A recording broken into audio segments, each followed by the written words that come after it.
नमस्कार दोस्तों, मैं सौरभ पांडे। आज की इस वीडियो में हम लोग NIM की बात करेंगे कि नेट इंटरेस्ट मार्जिन क्या होता है। नेट इंटरेस्ट मार्जिन एक बैंकिंग सेक्टर का फाइनेंशियल रेशियो होता है। एक एग्जाम्पल को लेके देखेंगे कि NIM होता क्या है।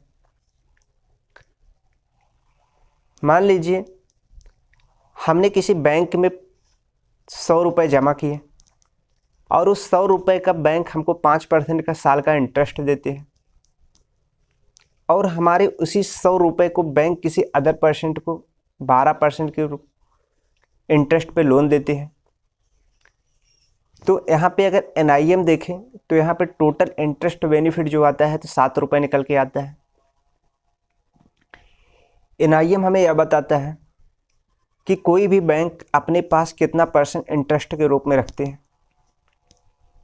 एक और एग्जांपल लेके देखते हैं।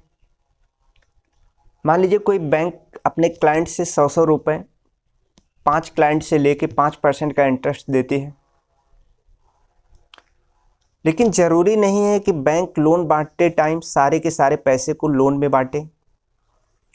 कुछ पैसा उसको RBI के पास रखना होता है और कुछ पैसे को बैंक सेफ्टी के रूप में अपने पास रखती है।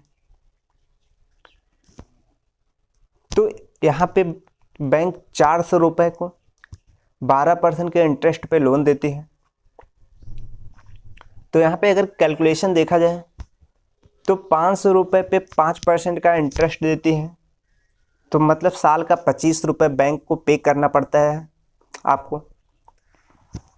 और बैंक 400 रुपये को 12% के इंटरेस्ट पे लोन देती है, तो मतलब यहाँ पे बैंक ने जिसको लोन दिया है साल का 12% मतलब 400 का 48 रुपये उसको पे करना पड़ेगा। 448 रुपये पे करना पड़ेगा बैंक को।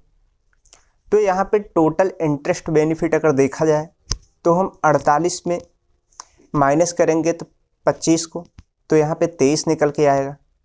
तो यहाँ पे टोटल इंटरेस्ट बेनिफिट जो होता है वो 25 रुपये का हुआ, 23 रुपये का हुआ, सॉरी।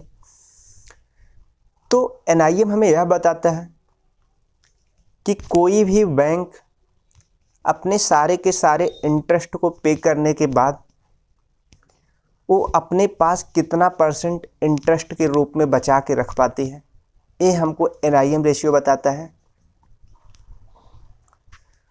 दोस्तों, NIM रेशियो स्टॉक को पिक करने में, बैंकिंग सेक्टर को एनालाइज करने में काफ़ी इम्पॉर्टेंट रेशियो है। तो आप NIM रेशियो को देखने के बाद ही स्टॉक को पिक करें। थैंक यू दोस्तों।